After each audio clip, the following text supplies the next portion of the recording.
ുമ്പോൾ പലരും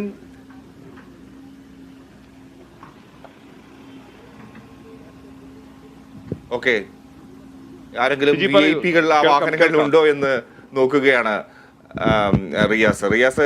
ഓക്കെ റിയാസ്, വാർത്തകൾക്ക് കൂടുതൽ പ്രതികരണങ്ങൾക്ക് അവിടെ ശ്രമിക്കുന്നുമുണ്ട്. റിയാസ് ഈ മുന്നറിയിപ്പുകളൊക്കെ ലഭിക്കുമ്പോൾ ഇപ്പോൾ മുണ്ടക്കൈ അല്ലെങ്കിൽ ചുരമല ഭാഗത്തൊക്കെ കനത്ത മഴയൊക്കെ വന്നവും ജാഗ്രതയായപ്പോൾ മുന്നറിയിപ്പുകൾ വന്നിരുന്നു. പക്ഷേ ഈ മുന്നറിയിപ്പുകൾ അവരുടെ വീടുകളിൽ അവർ സുരക്ഷിതരായിരിക്കും എന്ന് കരുതി വീട് വിട്ട് പോകാൻ പലരും തയ്യാറായിട്ടില്ല എന്നുള്ളതാണ്. അത്തരത്തിൽ വീടുകൾ വിട്ട് പോകാൻ തയ്യാറാകാത്തവരാണ് ഈ ദുരന്തത്തിൽ കൂടുതലും ഉൾപ്പെട്ടത് എന്ന് വേണം മനസ്സിലാക്കാൻ. കുറേയധികം പേർ സുരക്ഷിതമായ സ്ഥാനങ്ങളിലേക്ക് മാറിയിരുന്നു. ഇപ്പോൾ 4 പേരെ നമ്മൾ ജീവനോടെ കണ്ടെത്തി. അവർ ഒരു വീട്ടിൽ തങ്ങിയിരിക്കുകയായിരുന്നു. പക്ഷേ ദുരന്തം അവരെ ബാധിച്ചില്ല. നല്ല കാര്യം തന്നെ. ആ പ്രദേശത്തേക്ക് ഉരുൾ വന്നില്ല എന്നതുകൊണ്ട് മാത്രം. അല്ലാത്ത പക്ഷം അവരും ഇതിൽ ഉൾപ്പെട്ടു പോയേനെ. അങ്ങനെ ഒരു ആശങ്കയും നമുക്ക് കാണേണ്ടതുണ്ട്. ഈ മുന്നറിയിപ്പുകൾ ലഭിച്ചാൽ ആ പ്രദേശത്ത് നിന്ന് പൂർണ്ണമായും ഒഴിഞ്ഞു പോവുക എന്നതല്ലേ വേണ്ടത്? ഇത് കൃത്യമായ ഒരു സൂചനയല്ലേ ഇക്കാര്യത്തിൽ നൽകുന്നത്? തീർച്ചയായും ഫിജി, കാരണം അധികൃതരുടെ മുന്നറിയിപ്പ് ലഭിച്ചു കഴിഞ്ഞാൽ അത് പൂർണ്ണമായും പാലിക്കുക. അത് അവഗണിച്ചാൽ ഇങ്ങനെയുള്ള ദുരന്തത്തിന്റെ ഭാഗമാകും. മറ്റ് സ്വത്തുക്കളും മറ്റു കാര്യങ്ങളും വീടുമുണ്ടാക്കാം. ആദ്യം ജീവനാണ് നിലനിർത്തേണ്ടത് എന്ന ബോധ്യമാണ് എല്ലാവർക്കും വേണ്ടത്. പലപ്പോഴും ഈ വയനാട് ദുരന്തത്തിൽ ഉൾപ്പെട്ടിട്ടുള്ള ആളുകളിൽ പലരും ഇങ്ങനെ വീട് വിട്ടുപോകാൻ മടി കാണിച്ചവരാണ് എന്ന ഒരു തരത്തിലുള്ള ഒരു വിവരം പുറത്തു വരുമ്പോൾ സ്വാഭാവികമായും ഇനിയെങ്കിലും ഇപ്പോൾ ഉരുൾപൊട്ടൽ സാധ്യതകളെല്ലാം തന്നെ ഇന്നലെ വയനാട് കളക്ടർ മേഘശ്രീ തന്നെ പുറപ്പെടുവിച്ചിരുന്നു. നേരത്തെ ഉരുൾപൊട്ടലുണ്ടായിരുന്ന പ്രദേശത്ത് ഉരുൾപൊട്ടൽ സാധ്യത കണക്കിലെടുത്ത് ആളുകൾ ക്യാമ്പുകളിലേക്ക് താമസിക്കണമെന്നുള്ള ആവശ്യം അവർ ഉന്നയിച്ചിട്ടുണ്ട്. അതുകൊണ്ട് തന്നെയാണ് അങ്ങനെ മാറി താമസിച്ചവർക്കാണ് പിന്നീട് ജീവിതത്തിലേക്ക് തിരിച്ചു വരാനായത്. അതിനെ ഈ ദുരന്തത്തെ അതിജീവിച്ച് കടന്നു വന്നവരുണ്ട്. ഈ ദുരന്തം വരുന്ന ഉരുൾപൊട്ടലുണ്ടാകുന്ന വിവരമറിഞ്ഞ് അവിടെ നിന്നും ജീവനം കൊണ്ട് ഓടി രക്ഷപ്പെട്ടവരുണ്ട്. അങ്ങനെ ജീവനം കൊണ്ട് ഓടി രക്ഷപ്പെടുന്നതിനിടയിൽ മലവെള്ളപ്പാച്ചിലിൽപ്പെട്ട് ജീവൻ അറ്റുപോയ ആളുകളുണ്ട്. എന്തായാലും ഈ ഒരു പ്രദേശത്ത് മന്ത്രിമാരുടെ സംഘം ഇപ്പോൾ എത്തിയിട്ടുണ്ട് എന്ന് മനസ്സിലാക്കുന്നു. നേരത്തെ വനമന്ത്രി AK ശശീന്ദ്രൻ നമ്മളോട് സംസാരിച്ചു. ഇപ്പോൾ മന്ത്രി PA മുഹമ്മദ് റിയാസ് ഈ സ്ഥലം സന്ദർശിക്കുന്നുണ്ട്. ഇവിടുത്തെ രക്ഷാദൗത്യം അദ്ദേഹം നേരിട്ട് കണ്ട് വിലയിരുത്തുന്നുണ്ട്. അദ്ദേഹം ഈ മുണ്ടക്കൈ ഭാഗത്തേക്കും വരും എന്നുള്ളതാണ് അറിയാൻ കഴിയുന്നത്. നേരത്തെ വനമന്ത്രി AK ശശീന്ദ്രൻ പുഞ്ചിരി മട്ടം ഭാഗത്തേക്ക് പോയിരുന്നു. മന്ത്രി OR കേളു അല്പം മുൻപാണ് അങ്ങോട്ട് പോയത്. എന്തായാലും ഇവിടെ രക്ഷാദൗത്യം വളരെ സജീവമായിക്കൊണ്ട് ഊർജിതമായിക്കൊണ്ട് തന്നെ നടക്കുകയാണ്. 2 മൃതദേഹങ്ങൾ അതുകൊണ്ടാണ് വെള്ളാർമല വില്ലേജ് ഓഫീസ് പരിസരത്ത് നിന്നും അല്പം മുൻപ് ലഭിച്ചത്. മറ്റൊന്ന് വെള്ളാർമല സ്കൂൾ പരിസരത്ത് നിന്ന് നേരത്തെ ഒരു മൃതദേഹം കണ്ടെത്തിയിരുന്നു. അങ്ങനെ ഇന്ന് ഈ പുഴയുടെ ഓരത്ത് നിന്ന് മാത്രം ഈ പുഴയിൽ നടത്തുന്ന തിരച്ചിലിലൂടെ മാത്രം 3 മൃതദേഹമാണ് കണ്ടെത്താൻ സാധിച്ചിട്ടുള്ളത്. കൂടാതെ ചാലിയാർ പുഴയിൽ നിന്ന് മറ്റൊരു മൃതദേഹം കണ്ടെത്തി എന്നുള്ളതാണ്. അങ്ങനെ നോക്കുമ്പോൾ ഈ ഒരു തിരച്ചിൽ ഫലം കാണുന്നു എന്നുള്ളത് തന്നെയാണ്. കാണാതായ പലരെയും അവരുടെ മൃതദേഹങ്ങൾ കണ്ടെത്താൻ സാധിക്കുന്നു എന്നുള്ളത് തന്നെയാണ് നമുക്ക് വ്യക്തമാകുന്നത്. മന്ത്രി മുഹമ്മദ് റിയാസ് അടക്കമുള്ള ഉന്നതതല സംഘം ADGP MR അജിത് കുമാർ ഉൾപ്പെടെയുള്ള സംഘമെല്ലാം തന്നെ ഇവിടത്തേക്ക് വരുന്നുണ്ട്. അവർ ഈ ഭാഗം സന്ദർശിക്കുന്നുണ്ട്.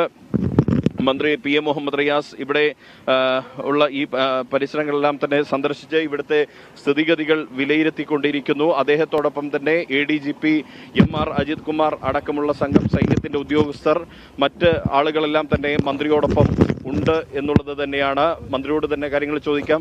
മിനിസ്റ്റർ, ഇന്ന് വളരെയധികം പ്രതീക്ഷ നൽകുന്ന ഒരു കാര്യം പടവെട്ടിക്കുന്നിൽ നിന്നും 4 പേരെ ജീവനോടുകൂടി കണ്ടെത്താൻ സാധിച്ചിരിക്കുന്നു എന്നുള്ളത്. അതെ, അത് വലിയ ആശ്വാസകരമായ കാര്യമാണ്. അവർ ഈ ബുദ്ധിമുട്ടുള്ളപ്പോൾ മാറി നിന്ന് പോയത്.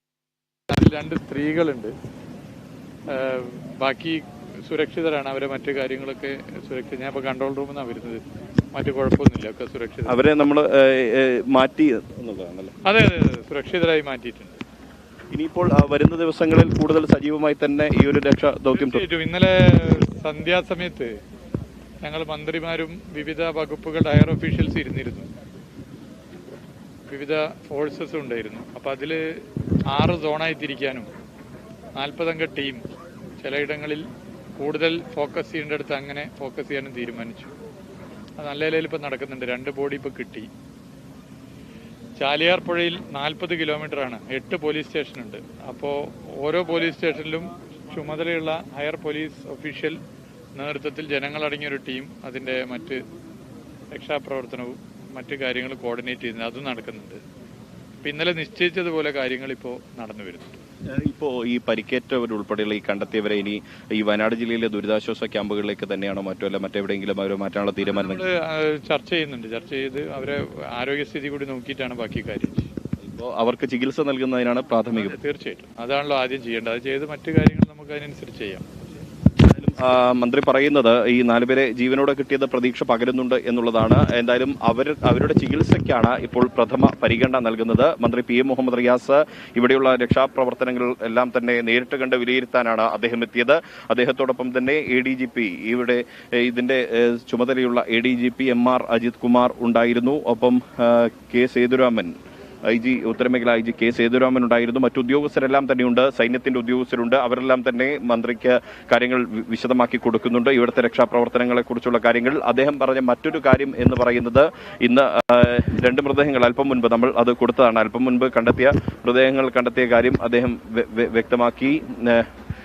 എന്തായാലും ഇപ്പോൾ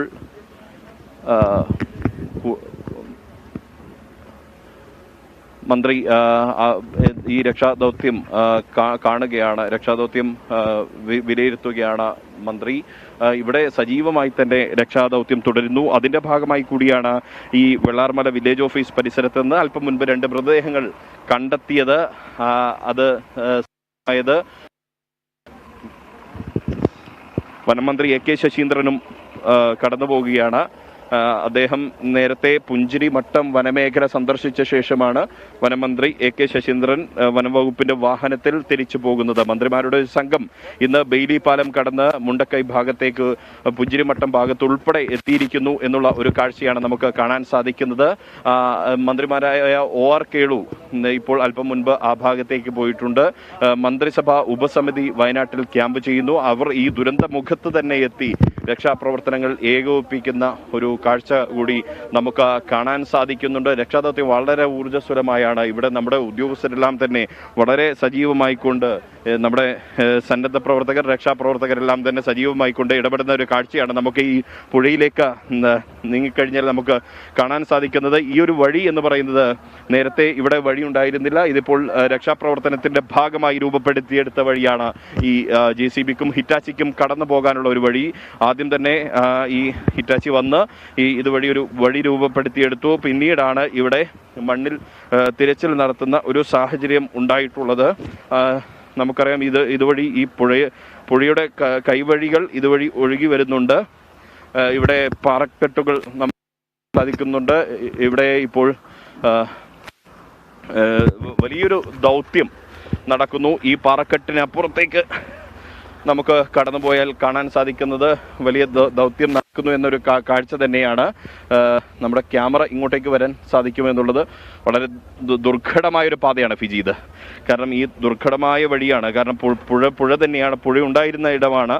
പുഴയുടെ കൈവഴികൾ അങ്ങിങ്ങായി ഒഴുകുന്നുണ്ട്. വളരെ ശ്രദ്ധാപൂർവം നീങ്ങേണ്ടുന്ന ഒരു വഴിയാണ്. ചെളിയുണ്ട്, പുതഞ്ഞു പോകാൻ സാധ്യതയുള്ള സ്ഥലമാണ്. പാറക്കെട്ടുകളെല്ലാം തന്നെയുണ്ട്. ഈ വഴിയിലൂടെ അത്രയും ദുഷ്കരമായി സഞ്ചരിച്ചുകൊണ്ടാണ് രക്ഷാപ്രവർത്തകർ ഇവിടെ രക്ഷാപ്രവർത്തനം പൂർത്തീകരിക്കുന്നത് എന്നുള്ളതാണ്. ഈ രക്ഷാദൗത്യവുമായി അവർ മുന്നോട്ട് പോകുന്നത് എന്നുള്ളതാണ്. ഈ രക്ഷാദൗത്യം നടക്കുന്ന ഈ ദുരന്ത ഭൂമിയിലേക്ക് കേരള വിഷൻ ന്യൂസും വളരെ ഇവിടെയുണ്ട്. സജീവമായി തന്നെ വിവരങ്ങൾ അതാത് സമയം പ്രേക്ഷകരെ അറിയിക്കാൻ ഉണ്ട് എന്നുള്ളതാണ്. നമ്മൾ നേരത്തെ കാണാം, ഇതാ നമ്മുടെ തൊട്ട് അപ്പുറത്തായി നമ്മൾ കാണാം ങ്ങൾ കണ്ട വില്ലേജ് ഓഫീസ് പരിസരം. ഇവിടെ ഹെലിക്യാം ദൃശ്യങ്ങൾ ഉണ്ട്. ഇപ്പോൾ ഇവിടെ വിവിധ രാഷ്ട്രീയ കക്ഷി നേതാക്കൾ, കൊടിക്കുന്നിൽ സുരേഷ് MP അടക്കം ഇവിടെ ഈ ദുരന്ത മേഖല സന്ദർശിക്കുന്നുണ്ട് എന്നുള്ളൊരു കാഴ്ചയാണ് നമുക്ക് കാണാൻ കഴിയുന്നത്. ഇവിടെ സ്കൂബ ഡൈവിങ്ങിന്റെ ആളുകൾ, സ്കൂബ ഡൈവിംഗ് നടത്തുന്ന നീന്തൽ വിദഗ്ധരടക്കം ഇവിടെയുണ്ട്. എന്തെങ്കിലും ആവശ്യം വരികയാണെങ്കിൽ അവരെ ഉപയോഗപ്പെടുത്തിക്കൊണ്ടുള്ള ഒരു രീതി പോവുക എന്നുള്ളതാണ് ഉദ്ദേശിക്കുന്നത്. ഇപ്പോൾ വെള്ളാർമല GVHSSന്റെ പരിസരത്ത് ഇവിടെയുള്ള പാറക്കഷ്ണങ്ങൾ ഉൾപ്പെടെ നീക്കിക്കൊണ്ടുള്ള ഒരു പരിശോധന നടക്കുന്നു ഇവിടെ ഈ പ്രദേശത്ത്. കാരണം ആ പാറക്കഷ്ണങ്ങൾക്കിടയിൽ നിറയെ കോൺക്രീറ്റിന്റെ കമ്പികൾ കുടുങ്ങിയിട്ടുണ്ട്, കോൺക്രീറ്റിന്റെ കഷ്ണങ്ങളുണ്ട് അവിടെ. അതുകൊണ്ട് ഇവിടെയെല്ലാം തന്നെ ഒരു രക്ഷാദൗത്യം നടക്കുന്നു. ഈ പാറക്കെട്ടുകൾ ഒഴുകി എത്തിയ സ്ഥലത്ത്, ഈ പ്രദേശത്താണ് ഇപ്പോൾ ഈ ദൗത്യം ഒരു ഭാഗത്ത് നടക്കുന്നത്. അതിനിടയിൽ വല്ല മൃതദേഹാവശിഷ്ടങ്ങളും ഉണ്ടാകും എന്നൊരു പ്രതീക്ഷയിൽ കൂടിയാണ് ഇങ്ങനെ ഒരു ദൗത്യത്തിലേക്ക്, വളരെ സജീവമായ ദൗത്യത്തിലേക്ക് മന്ത്രി PM മുഹമ്മദ് റിയാസ് അല്പം മുൻപ് കേരള വിഷൻ ന്യൂസിനോട് പ്രതികരിച്ചതുപോലെ വളരെ സജീവമായി തന്നെ മുന്നോട്ട് പോവുകയാണ്. അതിനിടയിൽ പ്രതീക്ഷ പകരുന്ന ചില വാർത്തകളും പടവെട്ടിക്കുന്നിൽ നിന്നും പുറത്തു വരുന്നു എന്നുള്ളത് അദ്ദേഹം പറഞ്ഞത്. അവർ ഈ ഒരു വിവരം അറിഞ്ഞതുകൊണ്ട് അവിടെ നിന്നും വരുന്നതിന് മുൻപ് മാറിയത് കൊണ്ട് മാത്രമാണ് അവർ പിന്നീട് ഒറ്റപ്പെട്ടു പോയെങ്കിലും അവരെ രക്ഷിക്കാൻ നമുക്ക് സാധിച്ചത് എന്ന് അദ്ദേഹം പറയുന്നു. അതുകൊണ്ട് തന്നെ നേരത്തെ ഫിജി ചോദിച്ചതുപോലെ ഈ മുന്നറിയിപ്പുകൾ ഒരിക്കലും അവഗണിക്കാതിരിക്കുക. കാരണം അധികൃതരുടെ മുന്നറിയിപ്പുകൾ അവഗണിക്കാതെ വേണം മുന്നോട്ട് പോകാൻ എന്നുള്ളതാണ് നമുക്ക് വ്യക്തമാകുന്നത്. നമുക്ക് കാണാൻ സാധിക്കുന്നുണ്ട് ഈ കോൺക്രീറ്റ് കമ്പികളെല്ലാം തന്നെ അവിടെ നിന്നും കണ്ടെത്തുന്നു. കോൺക്രീറ്റിന്റെ അവശിഷ്ടങ്ങളുണ്ട് എന്നുള്ളൊരു കാഴ്ച ഫിജി.